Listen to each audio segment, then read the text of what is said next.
Okay, so last night I applied for this job, which was a full-time writer at Publish Press to help with their newsletter. Publish Press is run by Colin and Samir, and they're creatives that conduct interviews and have a newsletter that's surrounding the creator economy. And I got to meet them earlier this year because I've been watching their interviews of other creators or people in this industry, and they're just a really great house of people who just want to help creators, like by informing people. So when I moved back to LA in late March of this year, I actually got to go to one of their events. I applied for that free event while I was still living in Chicago. Like I put my name into like their entry thing, and then they only selected like 40 people. My channel at the time had like less than 100 subscribers, and I was just like so excited. I remember being so pumped to apply for that thing. And then when I got it, it was like the first week of LA, and I was like living in LA, and I was like, wow, this feels very LA to just like land a creator thing, an event the same week that I come back, applying for another random thing where I could watch the screening and be a part of Squid Games too. Again, very Los Angeles. All of the Hollywood creator things are kind of just highly concentrated here.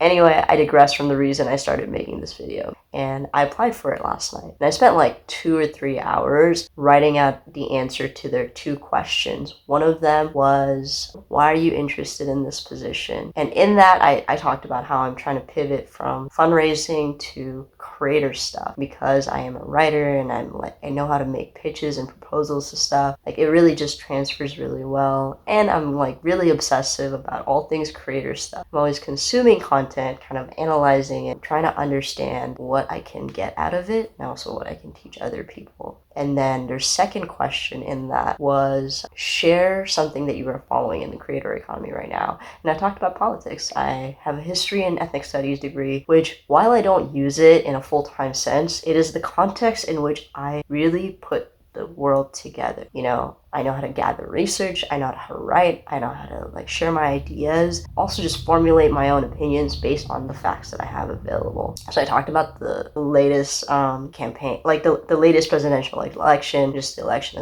as a whole, and talking about how the Republicans really dominate narrative from media in a way that the Democrats don't. They don't have figures that they look to on YouTube, especially where people are watching long form, really speak to their audience. So like the Republican Party has party unity, but it also has like social media party unity.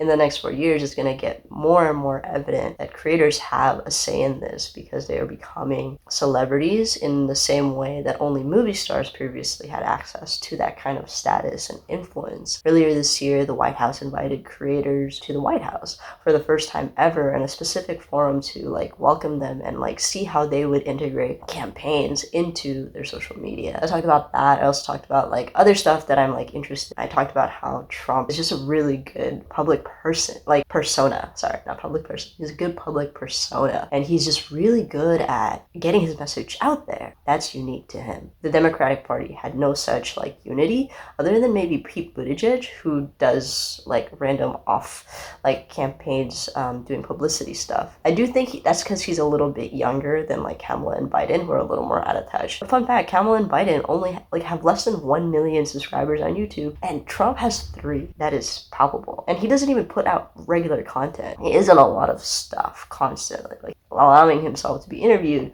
because he knows that's how he'll get people to vote, like average people of all ages. I got a little bit of my analysis and a little bit of my opinion side in there from my ethnic studies background. Anyway, the reason I wanted to share this is because I was really nervous to apply for this job. And in this like string of job applications, this is the first time I felt nervous. I felt excited, I felt like intrigued, but this job I felt like a little underqualified because I'm not from that creator space. I don't have experience writing newsletters and digital media in that way, but I do have a lot of writing experience. I'm really cogent. I'm like really good with my words. Yeah, I was nervous, and I let my best friend know and my partner, and I messaged them like, yo, this is the first time I was like nervous about a job. Like, isn't that wild? So when I told both of them that, I checked my emails and I got a first round interview. So maybe the rest of this vlog could be how the rest of the rounds go. I haven't been nervous for any job I've applied to. No matter where this goes, and hopefully, I'm obviously hoping that I get it.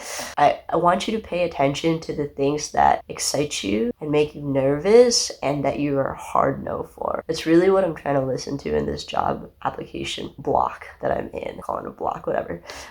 In this season of my job apps, I'm trying to listen to that. And if I'm like only applying for a job because it's a job, that's okay. I need to also be okay with like taking a job once I really just financially need to. Right at this moment, I can do a mix of both. I'm still applying to jobs that, I know I could do, but this is a job that I was like scared to apply for because it's really in something that I want to be in, which is like the creator space. Like my ideal job is like marketing comms of some sort, but if it's the creator space, that's when it would mean like so much more to me. So the segment got really long really fast, but my key take from this is look at what excites you, right? That's one thing, but look at what makes you nervous because you feel like you aren't ready for it. But if it excites you and you feel you're not ready for it, it would probably be a good challenge for you. I'm still cheesing so hard because I can't believe I got this interview, but at the same time, I can believe I got that interview because I spent 2 hours on like basically a page of text, and I've never spent that much time on a cover letter. I usually just change a couple things, but I really wanted to answer that with my heart, and that's how you should be able to tell like that's a job for you. And for some people, you don't need to put that much heart into stuff. For me, I do, and it's okay to do that. We'll see. So today I am actually going into work at Lush. I have a 11 to 3 shift, so like a 4-hour shift. It'll be my first shift as a trainee, so I'm excited. I feel really bad because I actually had call out sick last week since I was sick, and like you can still see my lips are dry. But yeah. Gotta get some money, some gas money really, is what this job is for. Like, you gotta recognize, like, LA is atrocious for gas money. I'm gonna chill for a little bit, might watch another episode of Greenleaf, and then get ready while I'm doing that. Okay, I'm like 2 for 2 today. So I reached out to a friend of mine who has a podcast, and I had offered to help with their social media, and I sent them samples, and they just said yes. So hell yeah. That one is much more for experience, but they did offer to do contract work for me, with me in a couple months if they still like my work. Oh yeah, I'm stoked. I'm a little giddy. No matter how any of this turns out, I'm glad that putting myself out there. I actually wrote a note about the interview that I talked about earlier. It's the most honest I've been on a job application. That's why I was nervous. It's because I was a level of vulnerable that I haven't been. So if you find yourself in that position, it means it's putting you in a growth spot. Remember that. I'm stoked. Okay. Still watching some Greenleaf before my work shift starts. I'm just gonna let myself enjoy the show.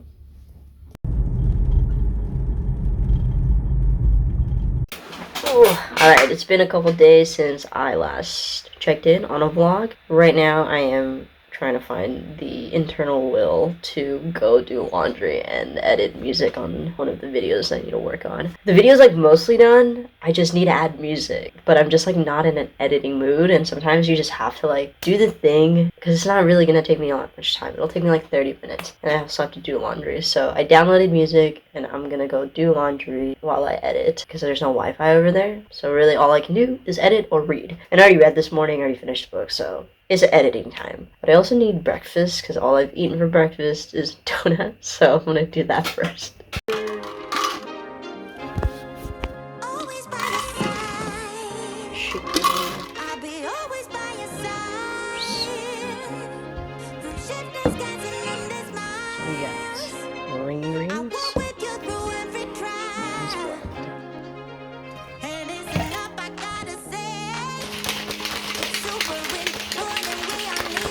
That for when I make my food.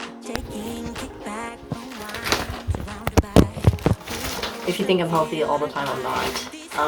I just found these, I don't know, I hope they're chicken tenders, in a dumpling bag in my freezer. So I'm gonna do that. Just so I can finish it and I can move on to something else instead of staring at this all the time.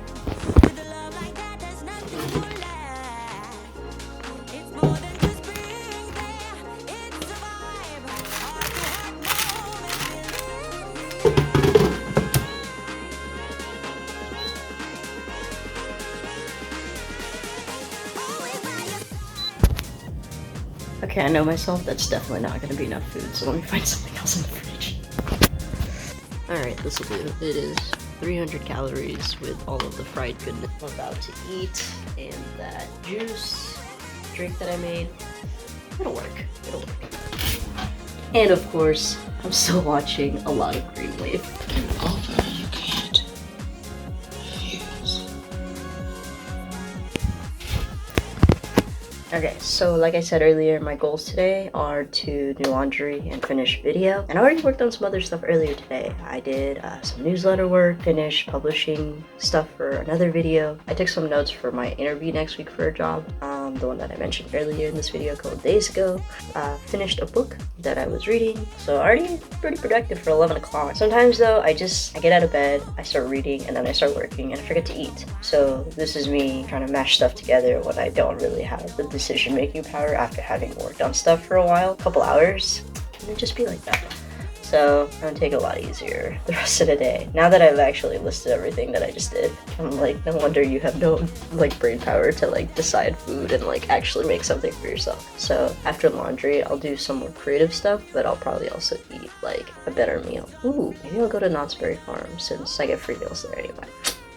That might be the move. Okay, I'll see you once my food is warmed up. Show you what it looks like. It looks so ridiculous. It's like very college on-the-go nonsense. Do what you gotta do. Alright, my stuff is out of the hair fryer, and I realized something. I don't know what this is. This could be chicken tenders, it could be fish sticks, and that's the thing of living at home. You don't know what is in stuff sometimes, and you don't know who ate your stuff other times. I mean, it's chicken. Okay. If you know anything about me, I love watching interviews, and I love Gary Vee, and watching Gary Vee take part Hot Ones. And the segment of Hot Ones where a piece of content that the guest has, and then they provide more context of it for the viewers. Something he just said was like, if you look forward to Fridays, you need to rethink your life. And so I think I'm gonna consider making this one of my guiding principles, where build a life where you celebrate days as much as you do Fridays. I think there's something to that. You probably can't read that anyway, but I wanted to show you that I literally just wrote it as I was watching the interview. And that's what I like to do, is like as soon as something strikes me, I write it down. Creates a layer of remembering, and it plants a seed for me. Because I'm just gonna forget if I don't write it down. Where you love Friday night, Saturday and Sunday, and despise Monday through Thursday or Friday morning is devastating to me because you're wasting too much of your life. Yeah, Monday through Friday is 5 days of your week. Friday night through Sunday is 2.1% of your 2.1 days of your week. It's a good argument.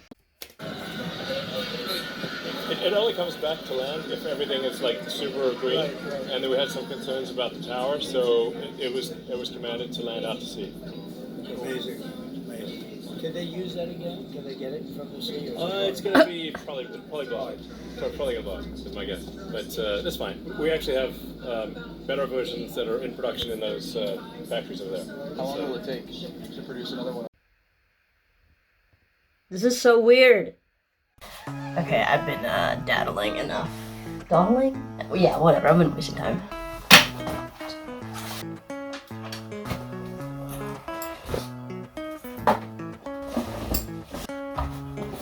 Bring a book. Also, let's go do some laundry.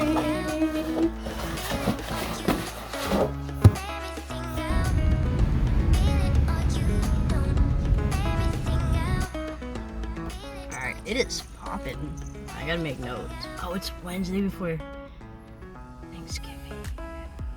That's why. Also, Wednesdays do tend to be really busy for whatever reason. But laundry is in, so I am gonna do some editing in my car. I just got my laptop and it was like really hot, and I think it just turned itself off. I think it just turned itself off because it's so hot. Might be actually time for a new laptop. I was trying to save for a little bit longer. Also, just wait till I have a job. It is like hot to the touch. Hot. Oh no. I hope it turns back on. Okay, computer turned back on, but it's running my editor really slow. Like, so slow. Waiting for this to get placed here. Like, I already did that. I'm like waiting for it to actually happen.